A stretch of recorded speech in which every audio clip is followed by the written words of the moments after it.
Agora as notícias na TSF, edição de Cristina Santos. Começamos com uma notícia de última hora, a remodelação em curso no Governo. O Ministro das Finanças, Vítor Gaspar, pode sair do Governo. A TSF sabe que Pedro Passos Coelho vai ser recebido ainda esta tarde em Belém, no Palácio de Belém.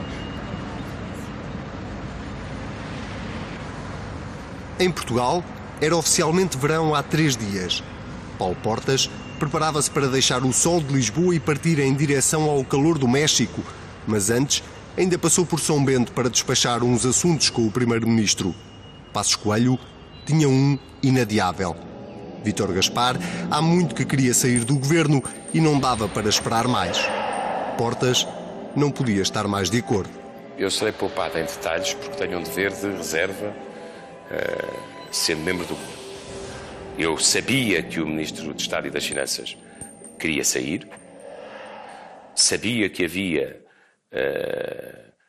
a necessidade, num determinado momento, de fazer a substituição. Também entendia que o governo devia ter uma componente económica mais forte. Pessoalmente, Portas e Gaspar sempre tiveram uma boa relação, mas se o sentido de humor os unia, a política afastava-os. E de que maneira? Portas sempre olhou para Gaspar como um técnico muito colado aos ideais da Troika e incapaz de lhes fazer frente. Várias figuras do CDS, com a conivência de Portas, claro está, tinham vindo publicamente defender que era chegada a hora de fazer uma remodelação no governo que permitisse entrar numa nova fase, num novo ciclo de governação. Paulo Portas só não contava com a solução que Passos Coelho tinha para substituir Vítor Gaspar. A Ministra Maria Luísa Albuquerque é minha colega de governo, eu trabalho com ela frequentemente, a minha relação com ela é absolutamente natural, é institucional, é profissional, damos-nos bem e, portanto, a única coisa que eu lhe posso dizer é que, para mim, havia uma questão de fundo, que era, nós precisávamos de evoluir para uma segunda fase na legislatura. A verdade é que a troca de Vítor Gaspar por Maria Luísa Albuquerque começou a ser preparada meses antes, sem que Paulo Portas suspeitasse de alguma coisa. Ele alguma vez lhe deu a entender que gostava que fosse a sucessora dele? Deu. Essa talvez tenha sido uma das razões que me levou a tentar mais veementemente demovê-lo. Em que fase é que isso aconteceu? Pode-nos contar esse... Alguns meses antes. Alguns meses antes de fechar a 7ª avaliação? Antes da admissão, portanto, já em 2013, de vez em quando falava-me nisso. Nessa possibilidade, mas uma coisa muito, muito vaga ainda. E como é que reagia? Achava que ele não devia sair, logo achava que não devia substituí-lo. Na prática, nesse sentido, nem eu nem ninguém, não é? Portas pensava de maneira diferente. A saída de Vítor Gaspar era a oportunidade perfeita para mudar de ciclo e Paulo Portas tinha na cabeça o homem perfeito para o lugar. Paulo Macedo, o Ministro da Saúde, que também já tinha sido Diretor-Geral de Impostos, era o nome que Portas tinha para apresentar ao Primeiro-Ministro. Passos Coelho decide comprar um novo braço de ferro com o parceiro de coligação. Insiste no nome de Maria Luísa Albuquerque, professora dele na faculdade e uma amiga que decidiu trazer para a política em 2011. Portas bateu o pé. Maria Luísa Albuquerque seria mais do mesmo, não tinha peso político e era preciso um novo rosto, mais forte e que mostrasse ao país que o governo queria virar a página da austeridade. Quando é que se percebeu das reservas de Paulo Portas em relação ao seu nome para ocupar esta pasta? Quando foram públicas. Só quando foram públicas? Só. Quando falou com o Primeiro-Ministro, ele não lhe disse que havia reservas por parte do parceiro de coligação? Não. E quando foram públicas, como é que se sentiu? Surpreendida. Não estava à espera? Não, de todo. A conversa entre os dois acabou sem acordo. Portas pediu ao Primeiro-Ministro que esperasse mais uns dias, pelo menos até regressar de viagem. Afinal, se Gaspar já tinha esperado tantos meses, que diferença fariam mais 4 dias?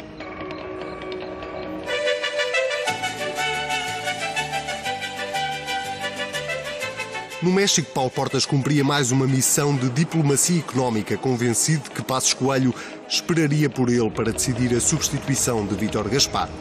Mas, para o Primeiro-Ministro, a decisão estava tomada. Maria Luísa Albuquerque seria a nova Ministra das Finanças e a tomada de posse teria que acontecer o mais rapidamente possível. Passos pegou no telefone e ligou para o México a informar o parceiro de coligação. Para Paulo Portas, este era um filme repetido. Passou horas ao telefone a tentar demover o Primeiro-Ministro. Usou todos os argumentos que tinha, incluindo o de que o CDS tinha congresso marcado para daí umas semanas e o nome de Maria Luísa Albuquerque não seria seguramente bem recebido pelos centristas. No final do telefonema, Portas promete a Passos Coelho que segue para São Bento, mal aterra em Lisboa. A viagem da Portela a São Bento não demorou mais de meia hora. Depois de alguma conversa de circunstância, Portas puxou o assunto da substituição de Vítor Gaspar. Passos matou-o de imediato. Já estava tudo tratado, o nome de Maria Luísa Albuquerque já tinha sido enviado ao Presidente. Eu não vou dar detalhes, porque sou membro do Governo e tenho um dever de reserva.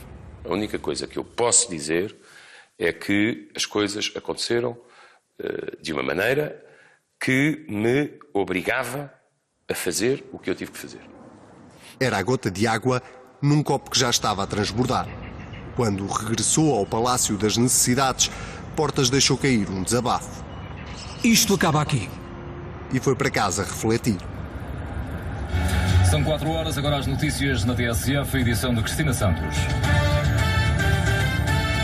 E começamos com uma informação de última hora. Remodelação em curso no Governo. O Ministro das Finanças, Vítor Gaspar, pode sair do Governo. A TSF sabe que Pedro Passos Coelho vai ser recebido ainda esta tarde em Belém, no Palácio de Belém, para uma audiência de urgência com o Presidente da República, ao que a TSF conseguiu também... Maria Luísa Albuquerque tinha tomada de posse marcada para terça-feira, às 17 horas, no Palácio de Belém.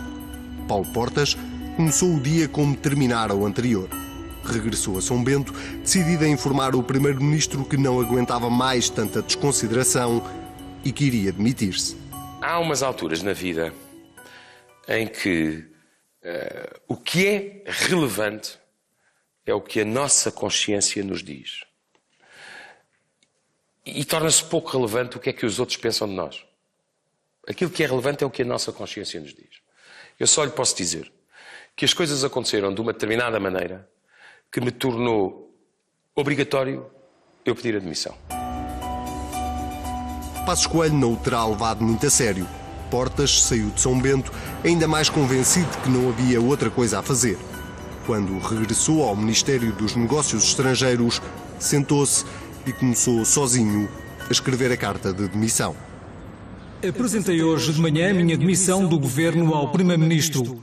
Com a apresentação do pedido de demissão, que é irrevogável, obedeço à minha consciência e mais não posso fazer.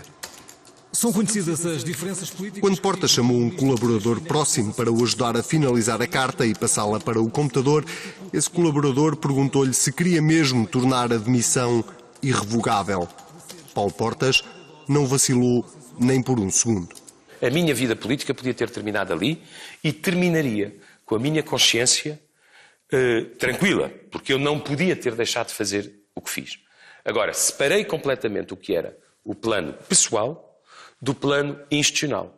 No mesmo momento, praticamente, em que entreguei a carta de demissão, eu disse ao Primeiro-Ministro, eu sei separar as coisas, o CDS negociará com o PSD a manutenção da coligação. Nada disso foi explicado ao país na carta de demissão. Como sabe, eu não fiz nenhum esforço para estar a explicar as coisas. E levei pancada que ferve por isso. Só uma decisão inteiramente de consciência é que é tomada com este desprendimento. Cavaco Silva, que já por várias vezes tinha evitado uma crise política na coligação, teria que ser avisado no momento certo. Nem demasiado cedo, nem demasiado tarde. Foi isso mesmo que Paulo Portas fez. Faltava pouco mais de meia hora para a tomada de posse de Maria Luísa Albuquerque, quando outra notícia tomou conta da comunicação social.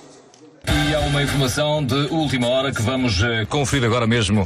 O Ministro de Estado e dos Negócios Estrangeiros, Paulo Portas, apresentou hoje o pedido de demissão ao Primeiro-Ministro, Pedro Passos Coelho. Aquilo que me lembro foi de repente de ver aqui nesta televisão que temos aqui, de estar a preparar-me, porque eu ia à tomada de posse, e ver na televisão e olhei e pensei, uau, o que é que se está a passar, não é? O Ministro do Estado e dos Negócios Estrangeiros acaba de pedir a demissão ao Primeiro-Ministro. Nesta altura não sabemos ainda exatamente o que é que vai acontecer. Como é que soube da demissão de Paulo Portas? Por Vítor Gaspar. Informou uma hora antes de ser tornado público, sensivelmente. Informou a si? Sim. E o que é que lhe passou pela cabeça naquela altura? Que já não iria tomar posse? Sim, também passou isso pela cabeça. Qual foi a primeira coisa que perguntou ou que fez? Sentei-me, quando soube, perguntei se ainda havia posse. Naquela hora exata não sabíamos, fiquei a aguardar se havia desenvolvimentos, não houve, e fui para Belém para tomar posse. Aos 2 dias do mês de julho de 2013... O Presidente da República decidiu dar posse à nova Ministra das Finanças, mas, ao contrário do que é habitual, o Governo não foi em peso à cerimónia. Perante a demissão de Portas, os ministros do CDS não só não foram a Belém, como começaram também eles a escrever uma carta de demissão. Os meus colegas do CDS que eram ministros, quer a Assunção Cristas, quer o Luís Pedro Mota Soares, foram de uma enorme lealdade institucional, e eu desaconselhei-os quando eles me disseram que quereriam sair comigo. E eu disse-lhes, não saiam. Secretário de Estado dos Assuntos Fiscais. Paulo Núncio não sabia o que fazer. O único homem de Portas no Ministério das Finanças tinha posse marcada juntamente com Maria Luísa Albuquerque. Pensou em não ir, mas de Belém chegou uma mensagem clara. Não se falta a uma tomada de posse. Eu presumo que a sua tomada de posse não seja propriamente o sonho de ninguém, não é? Mas é memorável. Diferente, pelo menos. Exatamente. Mas não era a tomada de posse que tinha imaginado? Não tinha imaginado verdadeiramente uma tomada de posse, aliás. Todo aquele período foi pesado. Maria Luísa Albuquerque podia ter ficado na história como a ministra que esteve menos tempo em funções. Passos Coelho tratou de garantir que isso não aconteceria. Se eu achasse que isso resolvia o problema, teria saído imediatamente. Mas a questão não se colocou nesses termos. Nunca colocou essa questão ao Primeiro-Ministro? No sentido de, podes retirar o convite se quiseres? Claro que coloquei. Isso aconteceu no dia da tomada de posse? Sim, aconteceu no dia da tomada de posse. Não se coloca a questão de um membro nomeado pelo Presidente da República não comparecer a uma posse. Eu acho que isso seria claramente um limiar sem retorno. Agora, imediatamente após, poderia haver uma renúncia, com certeza.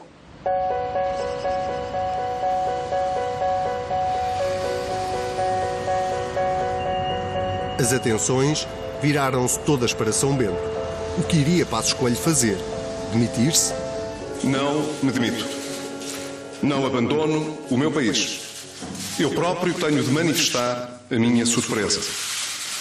Quando ontem propus ao Sr. Presidente da República, a doutora Maria Luísa Albuquerque, para Ministra das Finanças, os acontecimentos de hoje eram verdadeiramente impensáveis. Quando eu pedi a demissão, tive absoluta consciência que a coligação continuaria e que, se eu fosse um problema, sairia eu, tanto do governo como do partido.